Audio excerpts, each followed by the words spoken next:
Indeed, greetings unto you, beloved and holy friends. Thank you so much for joining me here again today at another live stream, another moment that we get to spend with one another. I appreciate you sharing the space with me.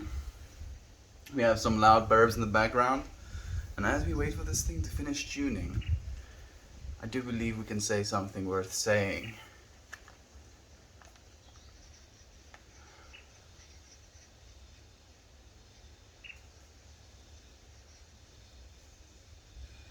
This is a big one, but let's go for it. The way of transformation is the way of assuming responsibility for time. For time is not a prison for you. It is that which flows out of your very consciousness, and there is never a place or a time which is more conducive to the way of transformation than the place in which you are and the time that is now. Getting them goosebumps. Man, there's the second layer of goosebumps coming through now. Yo! The way of transformation is the way of assuming responsibility for time. For time is not a prison for you. It is that which flows out of your very consciousness. And there is never a place or a time which is more conducive to the way of transformation than the place in which you are and the time that is now.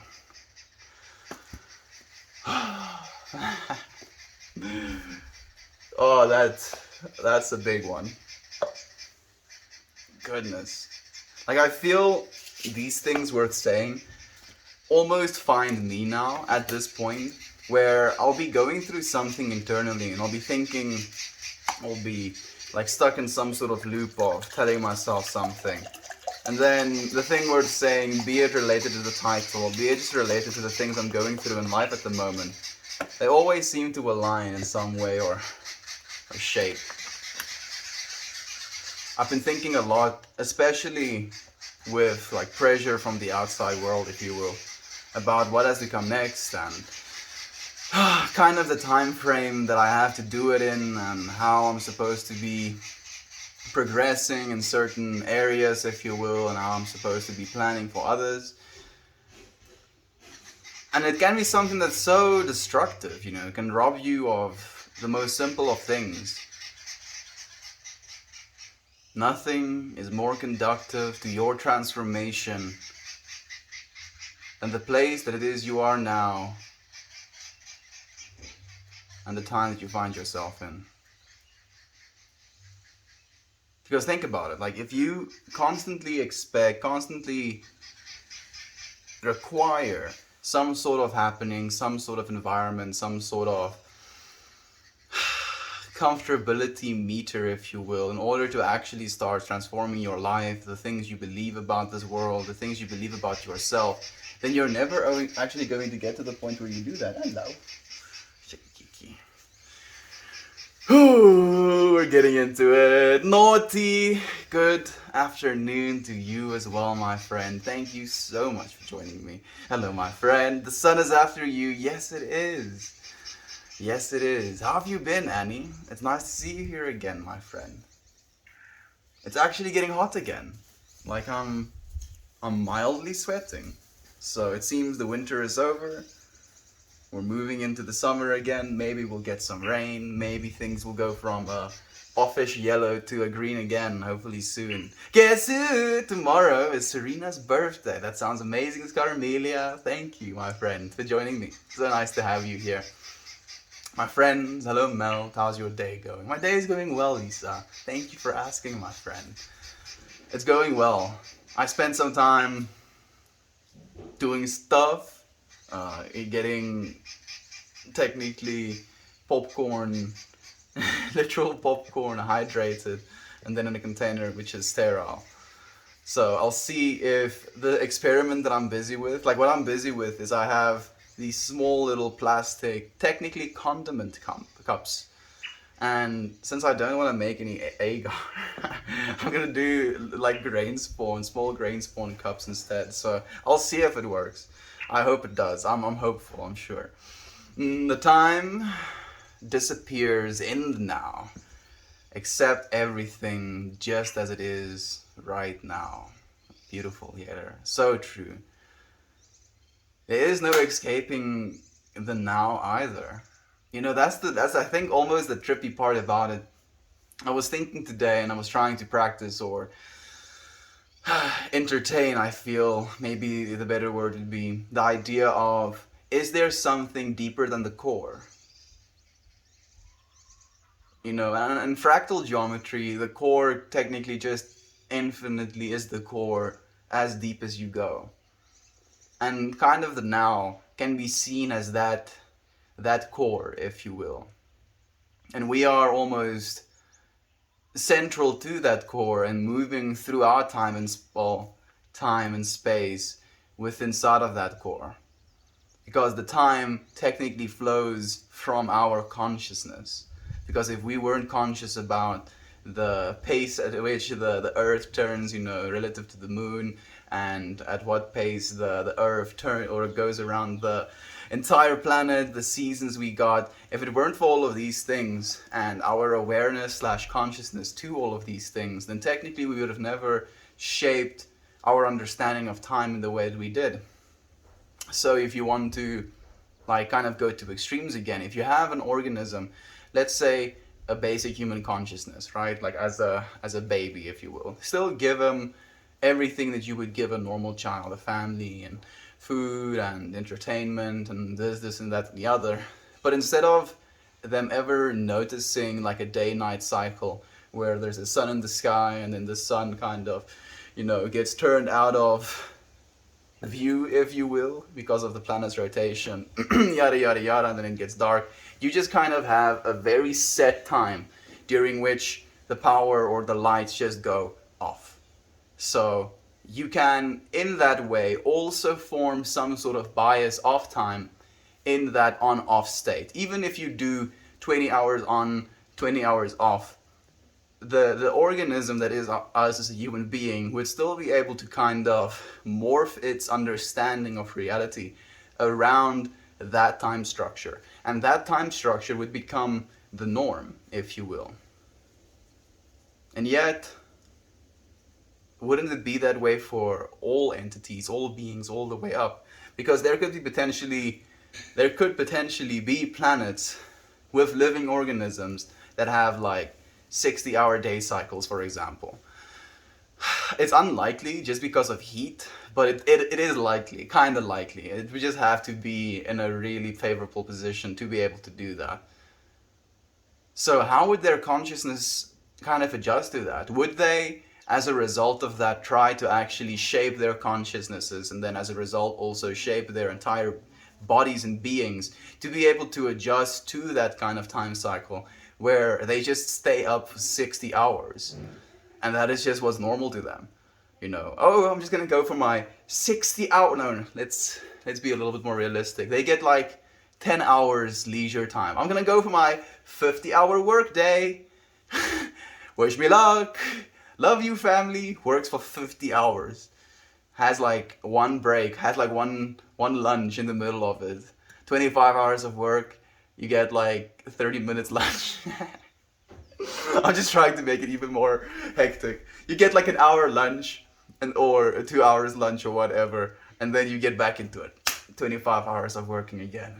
And then you get to go home. Still have to sit in traffic and bullshit. I wonder how that would affect consciousness as well. How it would perceive age. How it would value actual time spent doing things.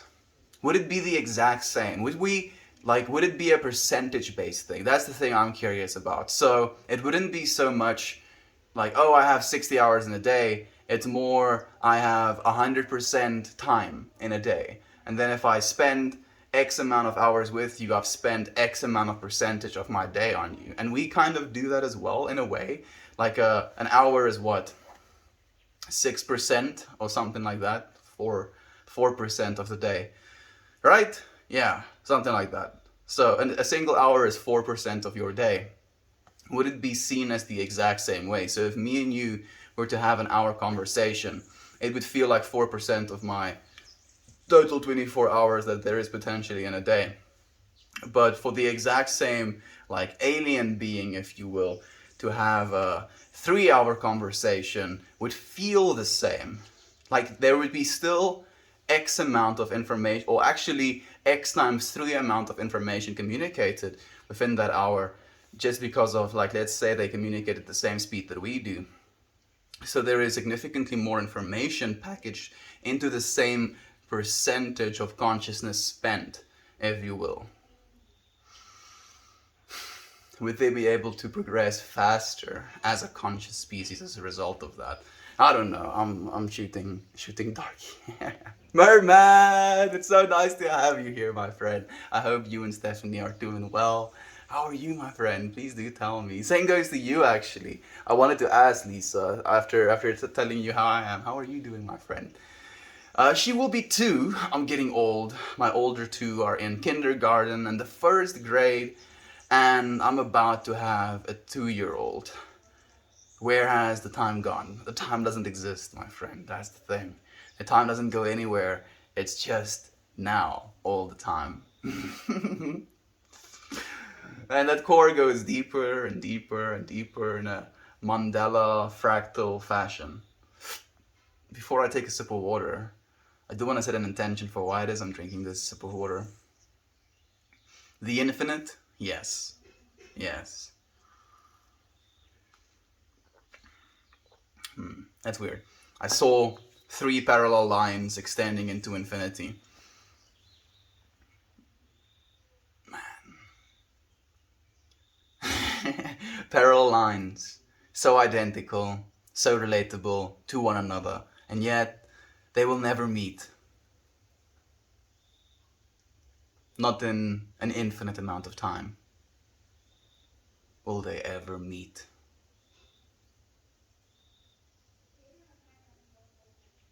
You see, that, like, it's so simple. Because this is an understanding, right? Parallel lines on a normal plane of existence will never ever intersect one another. And yet, what infinity means, true infinity means, is that anything is possible. So is that an impossible part of infinity? Some things cannot be done. Some things cannot be changed. Some things cannot be realized, maybe. Because they could technically be parallels in ways of thinking, parallels in existences, parallels in so many different things that we could be completely unaware of. And the way I truly kind of came to that realization today was when I was on the subreddit and someone posted a picture, and I really actually do enjoy reading comments in the subreddits as well, because I feel you get so many different perspectives of so many different people about whatever it is you're looking at. And as I was, like, scrolling down, and what I usually do is I kind of go in with a bias, so I'll see something and I'll feel something about the photo, and I'll want to say something about the photo, but instead of just outright saying it, I go into the comments and I'll try to find someone else who also happened to think that. And it's, I mean, like 80% of the time you would, which is also a curious thing. So I was scrolling through these comment sections, and I came to this comment about someone saying something about the image, which I didn't notice at all. You know, it was very clear in the image and it was totally noticeable.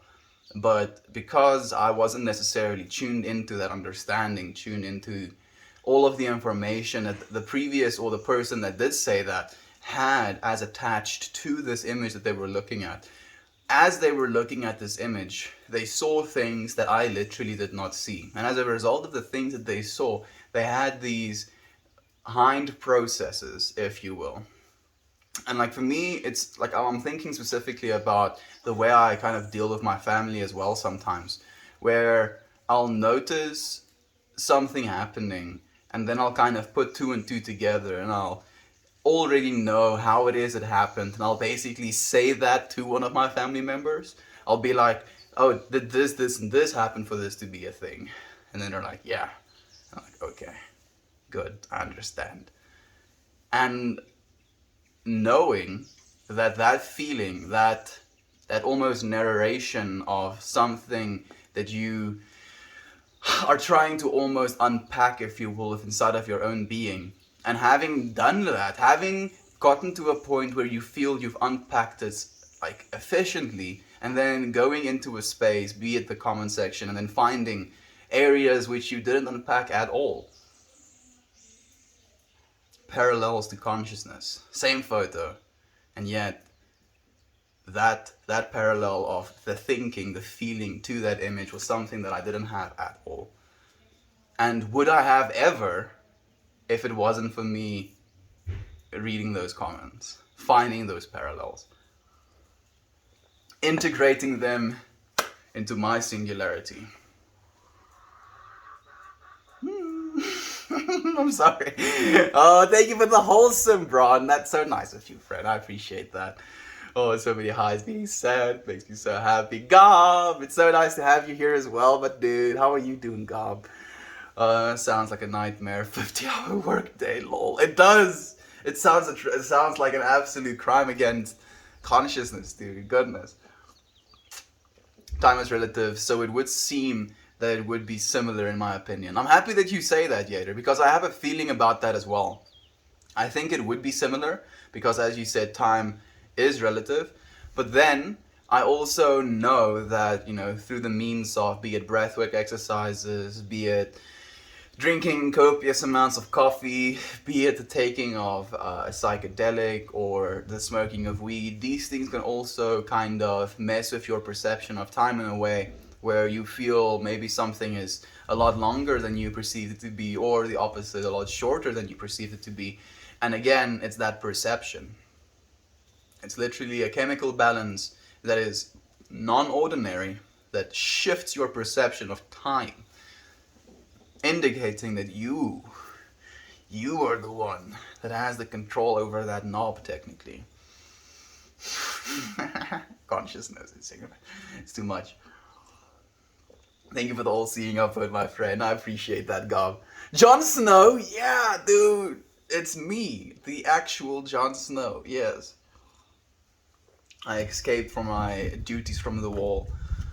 I saw all of those zombies and I was like, nah. It's canon, dude. Alternate reality to what happened in the Game of Thrones episode. Instead of season 8, the atrocious end to season 8, like, the story veers off and just follows Jon Snow as he becomes a hippie in the middle of South Africa. Gooey sunshine. It's so nice to have you here, my friend. It's been a while. Thank you for joining us. How are you doing? I've been looking for you, and you have found us too, Sedated. Thank you for joining us here again, my friend. How have you been looking? Why have you been looking? Have you been having a hard time finding us? I do know that Reddit hasn't been... How do I say this? Hasn't been as active, if you will. We've been less likely to be seen, if you will. Because I've had a lot of friends reach out. Some of them even asking me, are you still streaming? And I'm like, yeah, very much so. But Reddit be funky sometimes, though. Hello to you, Blanket and Pillows. Thank you for joining us, my friend. How you doing? We humans only commit a small amount of what we perceive to memory. Think about how much we miss. So I'm happy you bring that up as well, Yader, and thank you so much for co-creating with me in this space, friend. Because I've been thinking about how much I miss and how much information that kind of gets lost to me, just through time in general. Hello. And I feel I've almost come to some sort of conclusion that kind of pats myself on the back in a way of relieving myself of some of the stress I had attached to that. And it was in giving a little bit more credit to my subconscious mind, actually. Because there's theories that says you technically don't ever forget anything. You bring me a ball? You don't forget anything. Technically, all of it is always saved. Because technically, what happens when you see something, be it an event or be it information that you're learning, this information is firing an entirely unique pattern inside of your brain. And that pattern that it fires is basically brain cell going through a dendrite activating a next brain cell, and then this almost becoming this little fractal network that gets fired or pulsated over your brain. And that pulsation, that network in itself, is the memory. You have so many billions upon billions of neurons that they can be trillions upon trillions upon trillions of different variations, in which combinations, in which little like 3D fractals, be it up or down, going into your brain or from your brain down, or be it through the brain network. It's crazy. And what happens with memory, at least the way that I understand it, is that you realize how to fire that pattern. And firing that pattern over and over again basically starts building myelin seeds around your dendrites, which makes this pattern fire faster. So you get so good at it to the point where those brain cells, those patterns, can fire by themselves. So you technically don't forget anything, because that information, that possibility for the pattern to fire in that way, has already been experienced. I just think it kind of gets put back into like the subconscious like back burner, where okay, I know about this information or this firing of pattern, I understand how to fire in this pattern, but it's not necessarily something I see myself doing every single day. So I'm not going to dedicate all of this energy, all of these myelin seeds, if you will, to building this structure in a way that I can remember it. Okay, twin flame is a thing, or... So, I have two opinions about that question, actually, Lisa. Like, the one, I'm feeling it could be a thing, to have a twin flame somewhere out there in the world. And then, on the other hand, I believe there are probably multiples of twin flames. Because again, if you kind of take away everything and you just leave base consciousness, then every single person is your twin flame. But how far that consciousness have come with inside of that person is going to be a factor of their environment, a factor of their upbringing, a factor of the food they ate, even a factor of the things that they exposed themselves to, be it through media, be it through the friends they made, be it through the schools they went to, be it through what they did during school. Like, all of these things kind of contribute, like bits by bits, to the eventual person this person is, if you will. And in that way, I feel maybe a twin flame or a soulmate is maybe like just some sort of synchronicity between your lives, between the way that you were brought up, between the environments you lived in, between the things you exposed yourself to. There are some sort of similarities in your patterns, or like opposites, if you will. Maybe it can be in a way that it fills one another, like throughout life. And then as a result of all of these plethora of synchronistic events happening in a way to your life, that you turn out in a certain way that makes you more or less compatible to another person. And that way I do think twin flames can be a thing, my friend. Well, now I need to know the context of the post. You said family. You're missing me a little bit, blanket pillows. You mean the family thing about... So, I'm guessing you're talking about the thing where I'll know how something kind of happened in the way that it did. I'm having hard times pulling any good examples right now.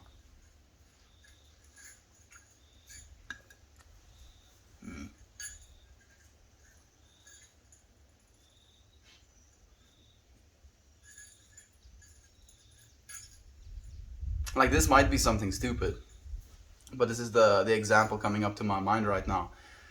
Like, I'll find cinnamon muesli in the kitchen, and then the instant thing I think to myself is like, we don't eat muesli that much, just as a household.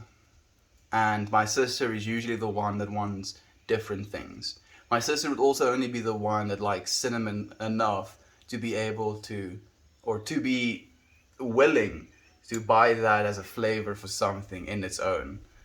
And after having gone through this whole trip, I say to my sister, are you the one that wanted cinnamon muesli, or rather, you're the one that wanted cinnamon muesli, right?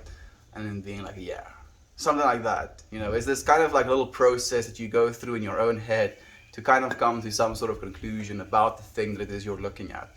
And it's like this little world that you build for yourself inside of your own mind before you kind of come out again into the real world and make it something manifest.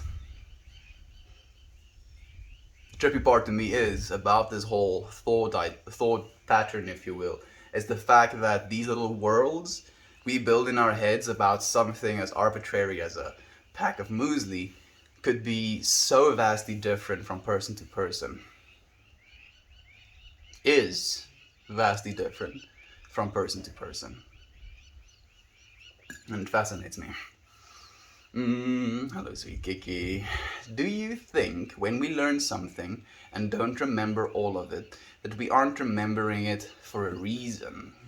Marjan, it's nice to have you here again. Again, my friend, it's nice to have you. Blanket, that's an interesting question. I feel partly that could potentially be that way. Like, it's been proven that our brains do kind of cut trauma out in a lot of ways. And we also have this constant editor within inside of our own minds as well when we think back about memories.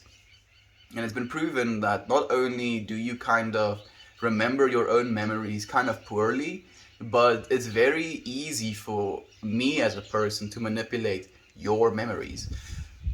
Like, if I know some things about your past, I can kind of slip details in.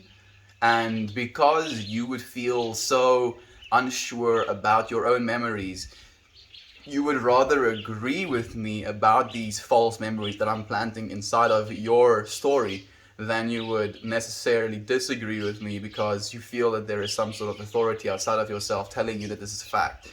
And it's been proven that that fact can be felt so realistically that someone completely assimilates that fake story into their own existences.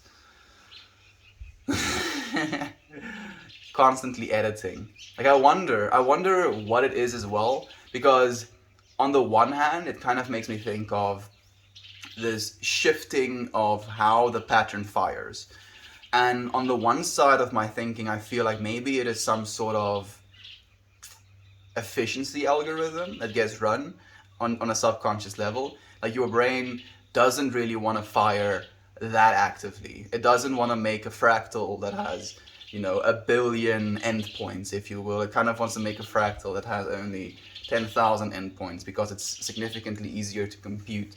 So maybe the memory of the first time you got your Nintendo DS, for example, was so significant as a child that it had like these a billion, let's just say 1 billion fractal endpoints. So a fractal, something that duplicates parts of itself technically infinitely. So you see a little stick, and then this stick becomes 2 sticks, and then 2 sticks become 4 sticks, and then 4 sticks become 8 sticks. You understand? So coming from like a single memory, it has these billions of different kind of connections, and these billion connections kind of indicate or remind yourself of this single memory. So as you go through your life, on the efficiency way of understanding it, as you're going through your life, you'll still have this memory because it has so many connections, so many little endpoints.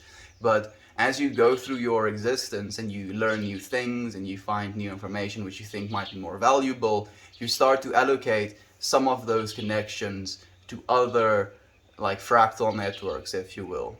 And you decrease the amount of connections that thing has to the point where you only have the most essential, like, fractal branches attached to it. For example, like, one way of thinking about this fractal branch when it comes to memories is you could have this significant day, the day you got your Nintendo DS or your first PlayStation 1 or whatever, enter significant memory here. And with that day, you had so much going on. Like, your entire day was still a normal living day. You ate breakfast, you did thing, then you did other thing, and then you got together and you sat down, and then you had this significant experience. And then within this significant experience, you felt a bunch of things. There was this excitement. There were people looking at you, people smiling, people feeling into this excitement that you have. There might be a smell in the air. There might be, like dirt on the ground, which you're noticing. There can be so many little intrinsic details attached to the entire memory as these little billion network fractals. Like one of these little networks is the experience of the emotions you felt. One of these little networks is the experience of the faces that you saw. One of these little networks is the experience of the environment you were in, And then as you go on through life, as you age, as you find new information which might be more valuable than the stuff you did kind of hold true, it takes away some of these fractal patterns. Maybe takes away the way like your environment felt to you, or it may take away the things you did before that moment, or it may take away these things because they don't necessarily serve the base fractal, like the thick vein of story going through this fractal. And it basically reduces and reduces and reduces down to that single like storyline, single fractal inside of your brain. And then when people kind of suggest things, it indicates to some sort of other fractal that there might be.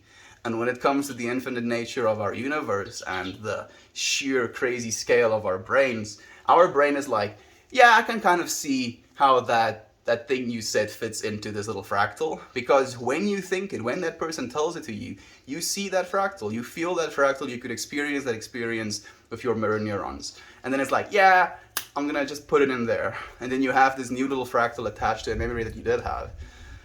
It's trippy. It's trippy. Like it's definitely going to be something we're going to have to face at some point in our humanity as well. People manipulating memories. Martian, it's nice to have you. I know I already said hi, friend. I just wanted to say hi again. Thank you for the wholesome crystal. I appreciate you so much, my friend. I hope you've been well. I've been thinking about you. Melt, I'll start a pain stream on r/Hayward Hill after you stream. A pain stream? A paint. Oh, that T completely escaped me, dude. I was so concerned. Gob, I'm gonna start a pain stream. What would a pain stream entail? Would it be extreme exercise to the point of exhaustion and discomfort? I think that's the only thing that I could accept. Dope convo. Thank you, Dollar. I'm happy that you appreciate it as much as I am, friend. Thank you for joining us here. I'm more interested in why my memory can't retain information I actually want to absorb. Again, it's just processing power, friend. It's just processing power. Your brain is like, and the thing is as well, you do get depleted. And when it comes to memory/willpower, taking breaks does significantly help. It's this little curve, learn. And at some point, there is just this drop off during which you don't absorb any more information. Like, I'm curious as well, Blanket, are you asking in the context of actually trying to learn? Like some sort of subject, or you're studying for some sort of test? It's almost the 25th of August. I'm sending Thor Odinson some love as well. He has a test coming up on the 25th, and he asked me to send him good vibes for that. I'm happy that I thought about it again. Send Thor Odinson some good vibes, friend. Anyway, what was I getting into? I was trying to get into something, and then I got distracted. Oh yeah, the test. So are you going to be writing a test anytime soon, Blanket? And that information is the stuff that you feel you're not retaining properly? Or is it in a basic way? You'll put something down, and then you'll walk, and then you'll be like, where the fuck did I put that thing down? And then you're like pacing back and forth trying to find the thing again. That happens to me as well. I feel more than anything, it's just so insignificant or short of a thing that happens, right? You're like putting something down because you're busy with this thing which you value more, or it has more precipice in your mind. And because you focus your attention and you're doing something almost as an act of trying to give even more of your attention, you have something in your hands and you put it down, for example, and you give your full undivided attention, and then you move from that thing, then the previous thing, because it was in a moment of fluctuation of like, oh, I have to do this thing, this is the thing that's important, I'm going to put this thing down so I can do this thing important, then as a result of this combination of feelings, this thing is just seen as unimportant. So your memory is like, it's like, I don't want to do that fractal. Are there other thoughts or ideas that are distracting you from what you're trying to retain? That's also a very good question, Yeda. If you can only remember so much consciously, would that change your perspective on what you use for input? If you can only remember so much consciously, would that change your perspective on what you use for input? So what I'm thinking now, Yader, I don't know if you meant for me to think that, but I'm almost thinking from a place of like having a gauge, like some sort of built-in gauge that tells you, okay, you've reached your capacity as to how much information you can consciously remember. Would we just kind of cease to do things? Would we push ourselves to our capacity of things we would remember and then spend the rest of our days in disremembrance? Or would we like remember things up to 90% of the way and then cease and then go through the rest of our day with 10% left in the bank? The trippy part about that for me is that we possibly would start to delete things midday. It would be like if you run out of storage space, you would just start to get rid of stuff that you don't find as necessary in your day. Like, oh, what did I eat? Not that interesting. Oh, what did I do during this and this time?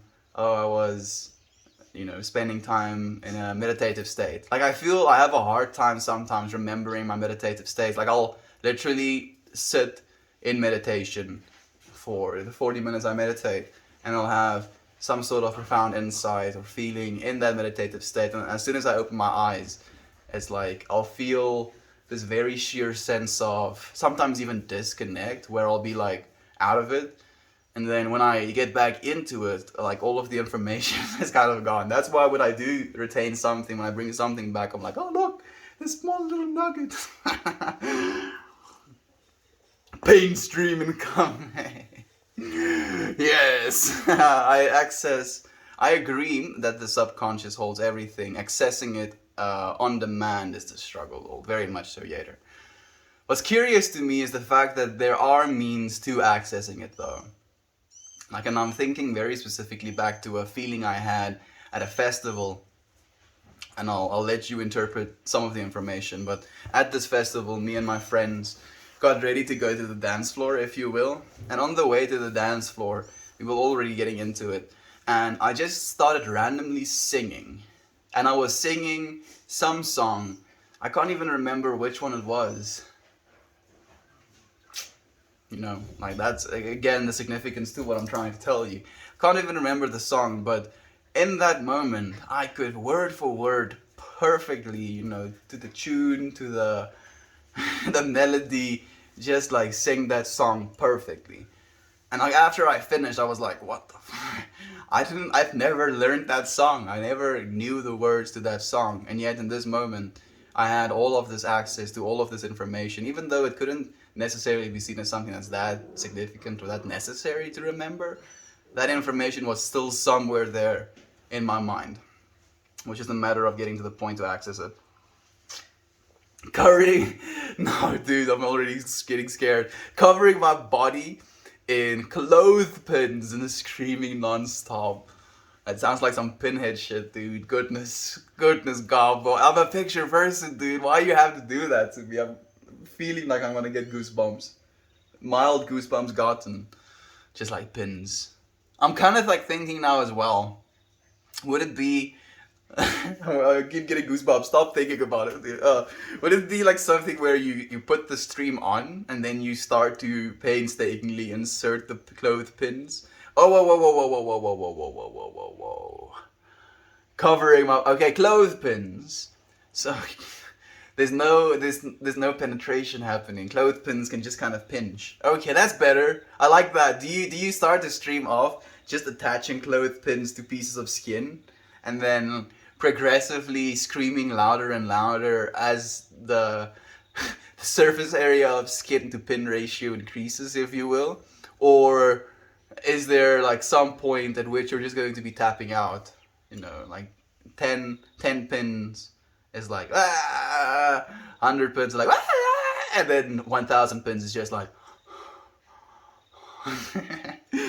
So would you start off attaching the pins individually, or have the pins already on as you start the stream, running around screaming until all of the pins fall off?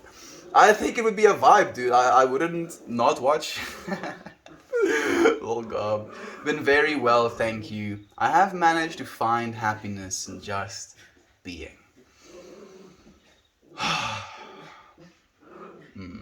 The amount of happiness in just being can sometimes be astounding, even.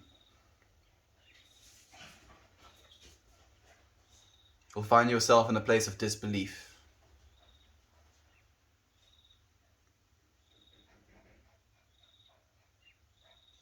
Eva and Kiki are right at it in the next room.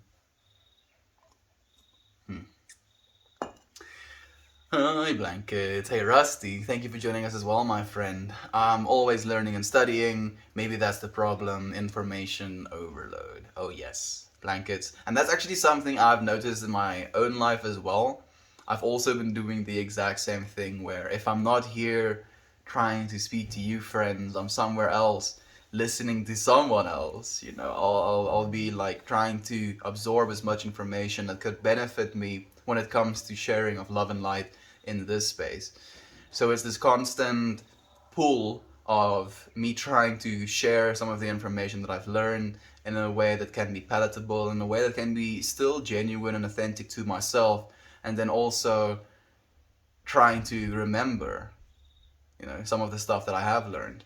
Because in the same way as you said, there definitely is an information overload. And I think I've been spending, at least as of late, more time trying to give myself an escape from that information overload. And I'm grinning and kind of almost laughing at myself and saying that, because my way of excusing myself from information overload is to have the information more palatable. Like I'll be like, oh, I'm gonna be cooking, so now I can put information in my brain. Oh, I'm meditating, so now I can get information. Yeah, I wonder what that is all about, my friend. We just constantly want more infinity. Man, Christian is gonna be stuck forever in my head. Infinity? Oh, that's sexy. Infinity is so sexy. Oh man. Kind of like a garage or like a battery. Would you be more mindful of what you use that resource for? I think very much so. And I think what the feeling that's coming up to me right now, Yater, is more so that you wouldn't necessarily be more mindful because of the storage. And I'm thinking now specifically about the way I've been kind of like taking that as an approach as well. About how I think, and this is, I don't want to say 1,000 things at the same time. So, the point I want to make.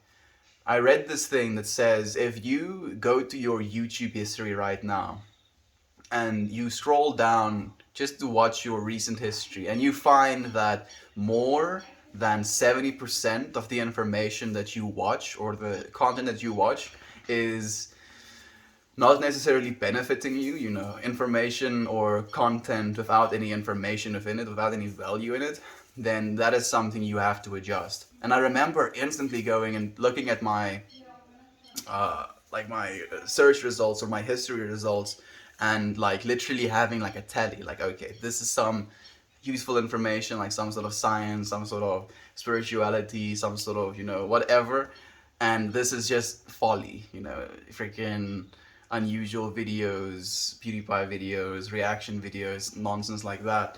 And I found that there is a very sheer, like 60% useful information, 40% nonsense ratio. And I was like, at first, I felt like when I read that information, I was like, oh, I mostly watch informational content. And then when I did that little query, if you will, I found there's like 40-60 difference. And I asked myself, how do I feel about the fact that 40% of the information or content that I watch isn't necessarily benefiting me?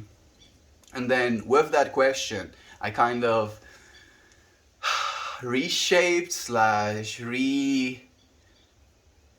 focused also what was my intention about trying to consume information that might be necessarily more helpful than less helpful. And during that day I got so exhausted and so overwhelmed with the amount of information I was trying to put into myself that I was retaining even less of it, and I wasn't having a good time. Like learning things kind of became like I don't want to learn things. So I feel that there is definitely a recognition of the fact that the stuff we put into our brain should be at least more good than it is useless, right? But I do believe there should be some sort of balance as well. If you completely throw yourself into only one side of it, you feel very much trapped. Even though you might be doing something mindfully good or potentially from the outside looking in good, but it can be something that could harm you, just be it in your life experience, just be it in the things that you almost take away from yourself. Taking away. Wait. I think I'm missing some things. I'm smiling right now. Good, Crystal Love. You're supposed to smile, my friend. You're supposed to smile all the time. So when it comes to memory, if we focus on negative thoughts, etc., it's taking away from what we can retain. Just some thoughts I have been having recently, trying to be mindful about what I give my resources to. Thank you, Yader. I know you didn't apologize for that message, but I wanted to tell you as well, but I'm going to tell you now. I wanted to tell you at the end of the stream. I really appreciate you sharing this space with me today, friend. You have been co-creating very blessedly. I'm so grateful for you. So grateful. Gloomy Sunshine, my friend. Thank you for joining us. How are you doing? How are things going? Say hello. Hey, dude. Bingo is making just random crying sounds. I don't know if they're crying. Krien? That's the word we have for it in Afrikaans. It's like, what do you call that sound? We call it krien. Like if you like have a hurt leg and you're lying on the ground like, that's a krien. Do we have an English word for that? Moan? Is it moaning? Oh man, that word has scary connotations. Where's insane when you need him? I don't know the word. Good morning to you, Darth Zombies. Thank you for joining us, my friend. How are you doing? And thank you for the wholesome balance. 100% agree. Man. But where is the balance? That's the thing as well, Yader. That's the thing I'm really curious about, because I feel for me the balance is now 40-60 kind of. Can I now kind of jinx myself into pushing that 60-40 into like a 65-35, 70-30, 80-20, and then keep it at a point. Like I'm going to have to kind of push myself and find where I find myself being more comfortable. And then I can kind of see myself throwing that completely out of the window and going for a day of being able to enjoy myself, if you will. Just stopped in to say hello and share love with everyone. But I have to go because I need to prep. Our home is in the path of a hurricane. Gloomy sunshine. Gloomy sunshine. What the fuck?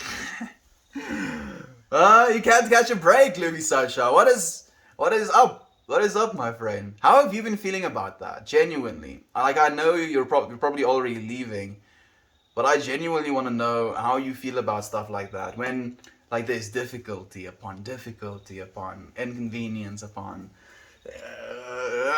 how do you deal with stuff like that? How do you feel into that in a way that is mature? And I'm asking that question because I want to learn from you. Like I've gone through stuff like that as well, and for me, I feel I don't necessarily have the means to say this is how you do it, because the last time I've been in a situation where I feel just horrible thing upon horrible thing upon horrible thing was happening, I just felt so powerless and so out of it. I was like, oh, small little me, and all of these things happening to small little me. Oh, woe is me! How dare this world hurt me in this way? Yeah, but it wasn't necessary, it wasn't helpful. What's the alternative? Acceptance, presence, forgiveness, understanding, knowing, feeling. Maybe that's one of them. Definitely. Just being able to feel into that frustration or loss or lack, even as well. It's not fun though, my friend. Thank you for sharing the information with us. We're here with you. Hey, we have Mammy here as well. Mammy, I'm out feeding swans. Just logged on to say happy Saturday. That's beautiful, Mammy. Like, grab some whatever the swans are eating and then throw it to them, imagining as if it was my hand throwing it to them. Because it would look the same. We both have 5 fingers, right, Mammy? feed the swans to me as well. That's what I'm trying to say. Love to you, Mammy. Thank you for sharing the space with us. I feel like I'm doing this negatively. Negativity is impacting learning and memory retention. So I wanted to say this as well, but I felt it wasn't necessarily something that was that relevant, even. But I do feel now that you've said it again, it is. The fact that we actually don't necessarily like remembering the bad stuff. How about that? We kind of, again, with the editor, we edit our memories in a way where we kind of cut away all of the things that we don't like about stuff. Again, if you could think of the entire relationship you had with your ex, for example, as this big ass fractal, and then all of the, like, the center point, the center, like, vein. Let's imagine in this fractal there is like some sort of linearity happening. So technically all points are connected to the single point, but you can now think of it as one of those single points being the inevitable main story, right? Like, oh, me and this person was in a relationship, the relationship was kind of nice, we did all of these things together, we spent all of this time together. That's like the main narrative. And then you have all of the conversations you've had, all of the experiences you've had, all of the time you've spent together as these different small little fractals coming off of this main storyline fractal. And then as time progresses, again, the same thing happens to your brain, where you kind of ask yourself, what do I feel is most important about this happening, if you will? And then your brain kind of starts cutting the stuff that you don't like thinking about. The stuff that doesn't necessarily create a response within you that is one of, like, abundance or flow or benefit or just quality of life. So your brain starts cutting away all of these negative things. And then eventually it gets to the point where you only almost have these positive memories about your ex.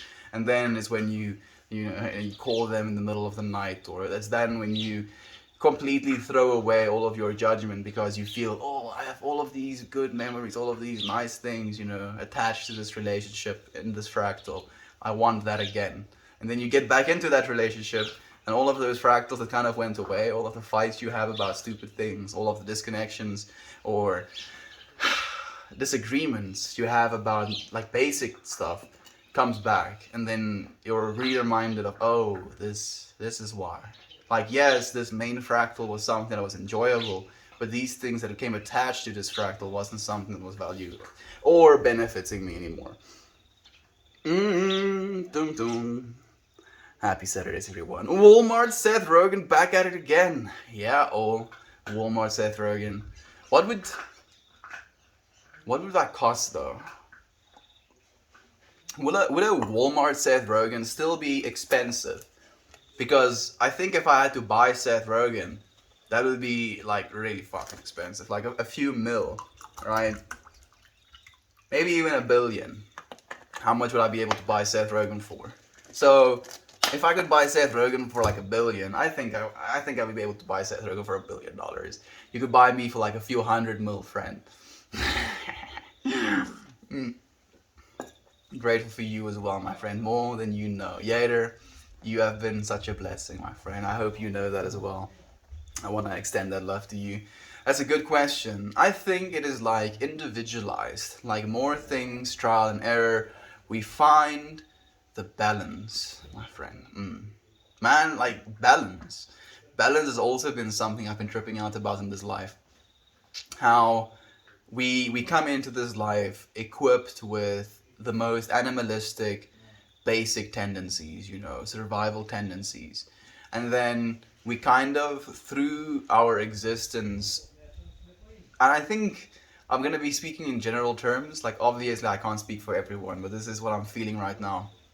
There is a point at which there is some sort of want for mysticism or want for something that might be of a higher nature, of a different plane than just this plane. Be it a fascination with the universe and astrology, be it a fascination with spirituality and the feelings attached to that, be it meditation, be it a fascination with religions and like the deities that go along with them, be it a fascination with just like even like some people get super into like other famous people, for example.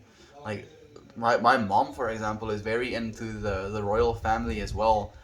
Something that I don't even spend a second of my consciousness thinking about the royal family. And then there'll be like some sort of thing being said about the royal family, and my mom like drops the names of the different people and the different people's kids. Like I'm like, how do you how do you know this information? Anyway, the point I'm trying to make is eventually, during some point, there is this disconnection slash separation between the animalistic nature that is our human bodies and the spiritual nature that is our true essence, if you will, and trying to find the balance in between those two existences. Because we can't go all the way spiritual. Because if we did, then we would cease to exist in this physical form, right? That could be the logic you could follow. Because if we completely went into spirit, then we would be part of spirit again, hence not part of this plane of existence. So it's finding the balance in a way. And I wonder now again, where is that balance? Is it a 60-40? Is it an 80-20? Is it a 99-1? Do we need something to keep us here? Such a cook today. Mommy, mom, mommy, mom. God, I tried to make the best of a bad situation. My sweet kiddos keep me going because the world is still so novel to them. It helps seeing the world through their eyes. I can't complain because I had no shoes, but then I met a man who had no feet. Yeah. And I know you're not saying that you don't have shoes. It's just one of those quotes. Again, that's negative visualization. Gloomy sunshine. When you feel you get to the point where you feel sorry for yourself, or you start to almost take away from your appreciation for your experience, doing some negative visualization is something that helps me. Like, oh, I'm feeling so... Like, especially, I do negative visualization more so when I'm in like extreme places of discomfort. Like I'll be in some sort of abdominal pain, some sort of headache, some sort of discomfort, and then in that state, especially in that state, I'll be like do you really think that you would want to take the ability to feel away from yourself? And I'm like, do you want to take away the ability to articulate the pain to yourself? Uh, do you want to take away your ability to move in a way that might subject yourself to a different sense of this pain? Like, I'm thinking specifically back to this time I had this real knot inside of my core, or my intestines, if you will, and I would like shift my weight. I would be like laying on my back and I'd be like, and I would lay on my side, and I would have like a second of relief, and I'll be like, turn back this side, turn back this way. And the more I felt into this pain, the more I reminded myself of all of these things that were kind of going along with this pain, all of these movements, all of these intentions, all of these feelings, all of these thoughts around it. And I kind of again became more associated, more thankful for all of this like plethora of experience, instead of focusing my conscious awareness around just the discomfort. And when I really started to breathe properly into that understanding, that discomfort just went away. It was quite profound. Interesting. If you are trying to learn at the same time you have a negative thought, does that thing learned get edited out with the negative? Would explain why I don't remember anything about high school. I'm joking. Am I joking? I mean, it might be. I wouldn't be surprised. Because we do remember things very significantly attached to memories, if you will. Kathy, thank you for the love. And we have Katie in the chat as well. I needed this. Thank you for being here with us, my friend. We needed you here as well right now in this moment. I drank the other night and now my anxiety is sky high. What did you drink, Katie, that holds the other night, so it holds you in a high state of anxiety for multiple days? Did something happen during the outing, if you will? Did you drink that much that you feel anxious about your health? Like, please do tell me, Katie. I want to send you good vibes, my friend. Are you dope? Are you dope? That's an interesting question. Are you? What does dope mean? Dope could mean drugs. Am I drugs? If you crush me up and smoke me, would you feel something? Maybe. Probably not. Please don't try. I realized after listening to Mel that for my issues in the past, I'm associating my current field of study, and that is the issue of negativity. Not sure if generalized, but very interesting. My friend, you, oh, goosebumps again. You just did exactly what I could ever hope for, friend. Realizing things inside of yourself while listening in this space. You know, because that's what's most valuable. Like, the things I say, I feel maybe carry some value. Like, maybe 10% value. But the way you hear it, and the way you perceive it, and the way you feel about the things that are said, that's 90% of the equation. At least to me. Because I can only feel as much as I feel from saying these things. You know, and saying these things come from a place of feeling that I've had with inside of myself, patterns that I've already practiced, and now I'm almost like focusing again in on those patterns. Being able to articulate those patterns to someone, and then them seeing this little pattern, being like, oh, wait a second, this information and this information is kind of useful, and this information, and then being like, oh, wait a second. You see, that dude, that is, man, thank you, Blankets. I appreciate you sharing that with me, friend. No, I didn't drink much, but I should have known it would heighten my anxiety, so now my hands are shaking. Also getting ready for a hurricane over here. TK! Dude! I actually saw your stream, but I literally saw it as I was going into my stream as well, dude. I wanted to say hi first. I'm like even more sorry I didn't now. Thank you for joining me, dude. Like, TK's baby is probably the cutest thing under the sun at the moment. Hello again, Annie. I did say hi to you, friend. The sun is after me again, I guess. Man, I wanted to say something to Katie, but TK distracted me. I'm thinking about TK's just cute little baby in his arms right now. Man, dude, that little, I don't know if I'm misremembering right now, but does he already have a head of hair, TK? What a trip, dude. That's my chap. Hey, how are you looking? Good as always. Thank you for honoring me, TK. I appreciate your love, my friend. I'm still feeling into what Katie told me, though. Katie has had anxiety and shaky hands after having drank. Has this been something that has happened a lot, Katie? Like, have you noticed like that's kind of just one of the symptoms of drinking for you, where you just find yourself being in a state of anxiety? Is it something that could be interacting with any medication you're taking? Is it?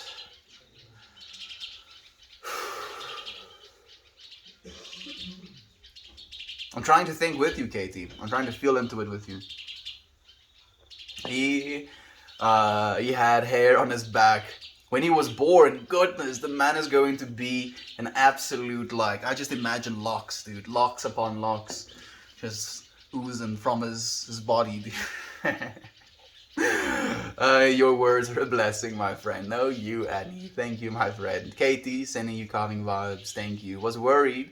Was kind of worried, but went away. Nah, not DK. Nothing to be worried about, man. Like, I don't know if this is just me being kind of weird, but I was imagining, I know, I thought something was biting me. I was imagining, like, the hair kind of growing, like, just normal, like, hair like this, growing all the way down his back, and almost creating this, like, mane-ish thing. And I thought it was so badass in the way that I was thinking about it. I mean, it might be some sort of level of discomfort, but if you're born with something like that, you might as well own it. I actually had a friend, schoolmate rather, that had a patch of hair, like literal hair like this, that just grew out on her forehead like that.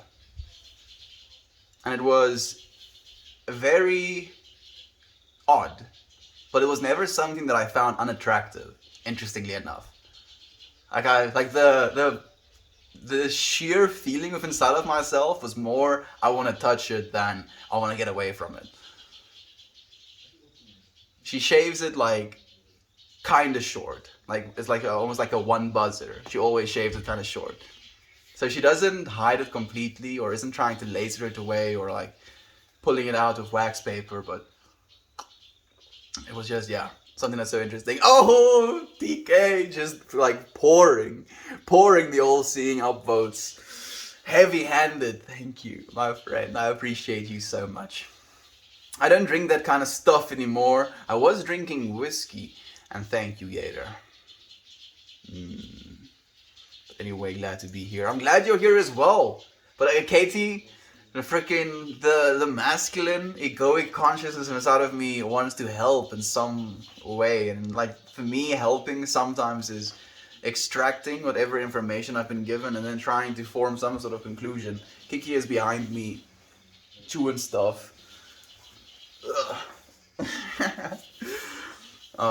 And I don't have to do that. I know I don't have to do that. We're here with you, Katie. I hope you feel better, my friend. I used to drink Patron a lot. Patron. I don't know what Patron is, TK. It must be some sort of American drink. Someone's happiness is not the responsibility of another. Very much not so. I don't think it's a responsibility of another, but I do believe that we have the power to influence each other's happiness. And not only becoming aware of that power, but using that power in a way that you actually affect people's happiness in a positive way, I think is something that's very much in line with the divine. What do you think, Fugue? Fugue mouth. I mean a lot. Glad you are here with us, Katie. Same, my friend. Thank you so much for all of the love. Damn, our DK wins the day. All the love being sent your way, my friend. Beautiful. Thank you for the hugs as well, friends. You TK, you Annie. Again, TK with the energy, goodness, and all seeing up. Thank you, TK. I appreciate you, my brother. Save it for someone who hasn't had awards before, though. Like I mean, It's not about the awards, it's about the intention behind them, and I feel that love so thoroughly. Thank you, my friend. I had a drinking problem. I had problems drinking. I drank to hide my problems. I don't really drink anymore though. I feel stopping, especially when it comes to, like, for me, drinking was something very much attached to social, like technically peer pressure, but I didn't want to use the word peer pressure. I was thinking social, just social pressure. It's the same thing. It was more like, oh, I find myself in this environment, and I was never peer pressured as per se. It was more, oh, I'm in this environment. This is the thing that gets done in this environment. Guess I'm doing thing as well, and it was never something I really resonated with. I was like, oh, I guess I'm getting drunk now. Oh, me and this friend are having a conversation, crying about stuff. Like I very thoroughly remember me and Leroy having a conversation, and this is while we were intoxicated, so I'm surprised I thoroughly remember this conversation. But we were standing, like there was this island in the middle of their kitchen, and I was standing on this side and he was standing on that side, and we were leaning on this like island, looking each other in the face and just like talking about our dads. And like I would talk about something that my dad would do, and he would say, yeah, my dad does that as well. And then he tells me something that his dad would do, and I'm like, yeah, my dad does that shit as well. And we would just like go back and forth in this feeling, like sobbing in tears. In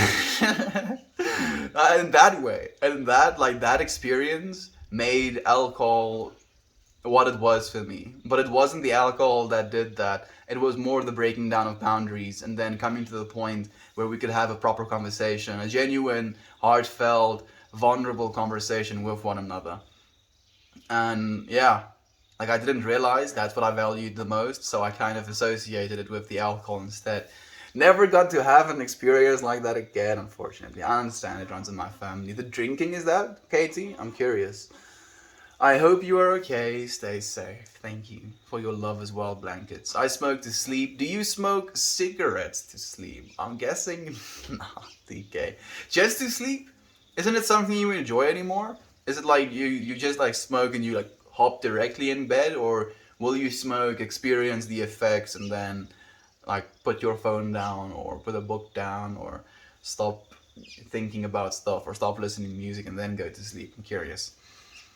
Thanks, blankets. Yeah, we keep getting alerts and shit supposed to go over us. To go right over us. I hope you stay safe, my friend. Like, I wish there was more I can do. We actually had a hurricane passing over South Africa this year as well, and it was brutal. Like, people's houses got flooded to the point where if you open the doors, there's water up to the top of the door. Like you only see water if you open the door. But that kind of bad in some places in South Africa after not getting rain for years. And like I think that specifically is where I had such a sheer disconnection with the Christian belief system as well, because South Africa is dry and we do pray for rain here. And like there was this one ceremony and during which we were praying for rain. And this was like when I was like 13 or something, or 14. And I was thinking to myself, we're praying for rain in a country that's super dry. And this was also during that time where like these massive rainstorms were just absolutely washing people's houses away and filling the streets with water. And the same has been happening now in like Germany and what was the other country as well? Belgium, I think. Yeah, you know what I'm talking about. Those floods. And I was just thinking to myself, God, why are you drowning some people and letting other people die of thirst here in South Africa? And I was literally asking that question to God as a question. I was like, please, if you are this being that I've been told you are, please do tell me why these things are in the way they are. And I didn't get any answers. And I was like, dude, I'm really trying here. Please just give me some answers. Never got the answers that I was looking for, so I kind of concluded that we'll have to go and find those answers for ourselves. You have to at least drink water, my friend. That is true. I am at least drinking water. That's very much true. I hope we don't lose electricity. I hope so as well, my friend. Drinking brings out the not so you of yourself. It takes away inhibitions. It takes away all of your inhibitions, DK. And inhibitions can be something it's so it's so weird. Because normally you have this whole, again, talking like we were talking a little bit earlier about these little worlds that you build yourself when you think about something. So, for example, something that a lot of drunk people do is chickens are chasing each other. They jump off of things, right? They overestimate their capabilities, and then they end up jumping on something or over something, and then end up hurting themselves. So for us as a sober person in a sober set of mind, we kind of look at the thing we want to jump over, and then we kind of build this whole understanding like, oh, I could slip, I could fall, I could hurt myself, I could embarrass myself, I could do something wrong, and as a result of all of these thoughts I've had, I've come to the conclusion that I do not want to jump off of thing, jump on top of thing. Then we go into the scenario where you're completely intoxicated to the point where you're like slurring your words, and now you have idea, I'm gonna jump on thing, jump off of thing, and instead of this whole little world you build yourself and of scenarios that could happen, you're just like, yes, this is the idea. I don't have any inhibitions, I don't have anything stopping me from executing this idea. I'm gonna jump on thing. And then people jump on shit and they hurt themselves. Kira, my beloved friend, thank you for being here with us. I'm sorry if you've been waiting for a while. It's so nice to have you here. Drinking brings out. I smoke to relax my mind. Same. For me, it was also like that.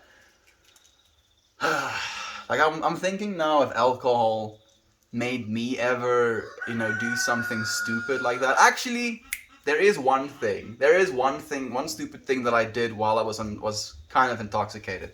And it was opening a beer with my teeth. And as I started doing it, I heard like a and I stopped and I did this and I had small pieces of tooth in my mouth. And I'm sorry, this is kind of triggering, I know. And I was like, what the fuck did I just do? Why would I do something this stupid? And that was the most stupid thing that I ever did. I mean, smoking hubblies and having sex as a teenager, I guess, was also bad decisions that kind of went hand in hand with alcohol, but that one especially kind of irked me. I was like, why the fuck would you do that? You have a bottle opener. You stupid asshole. You don't need to use your teeth. Okay, I'm moving past. I had... Whoa, oh my goodness, that's bad. My boyfriend is Puerto Rico and went through the worst hurricane there. He really doesn't like them. Yeah, like having your house filled with water is generally not something that people enjoy. I'm not trying to be mean, I'm sorry, Katie. Do tell your boyfriend that I take my hat off for him, that he survived and got out of that stuff as well. Like sometimes when I see these hurricane events happening, there's a little ant on me. Can you see him? Kind of. He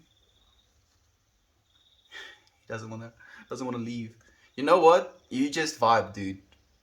You see if you can find food, man.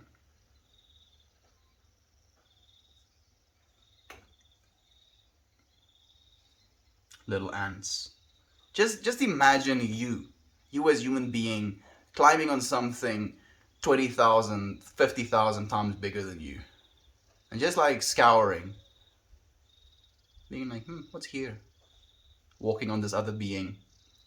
This being having the capacity to kill you 50,000 times over. And yet the being chooses to just kind of observe you as well.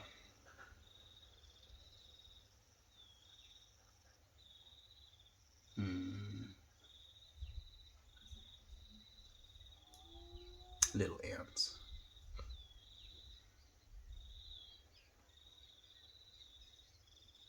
You know, some of them farm. They grow fungi. They literally carry food down into their burrows to feed to their fungal networks. And then they eat the mycelium. Excuse me, what? Excuse me, what? Ants have been using agriculture for millions of years before humans ever started to? Yeah. Yep. Look at how small its little freaking body and brain must be, dude. And yet, they figured out how to cultivate fungus. Like, I'm thinking now, how does something like that happen? Was it like they were digging a hole and they kind of just found this fungus inside of said hole, and they were storing food, and then this fungus started eating their food, and then they started eating the fungus because it was where their food was, and then they were like, this is kind of stonks. We're getting more nutrients out of our food because, like, I'm getting goosebumps for some reason. I'm getting more nutrients out of this food because it's being processed by mycelium. Because I don't think that would ever happen where one of these little dudes just kind of carry, well, maybe actually, carry a piece of mycelium into their burrow, and then from there it germinates or expands its mycelium networks into the rest of the environment. But I don't think it would be intentional. That's the point I'm trying to... I don't think...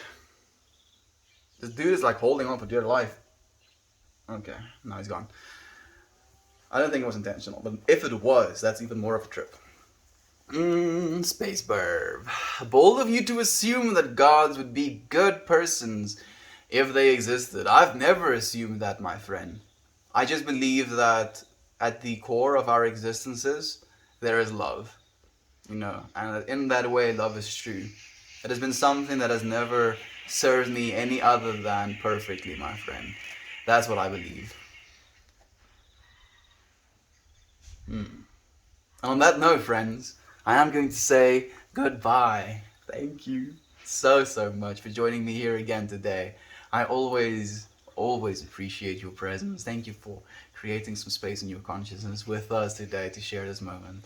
I look forward to seeing you, beloved friends, again tomorrow. Goodbye, everyone.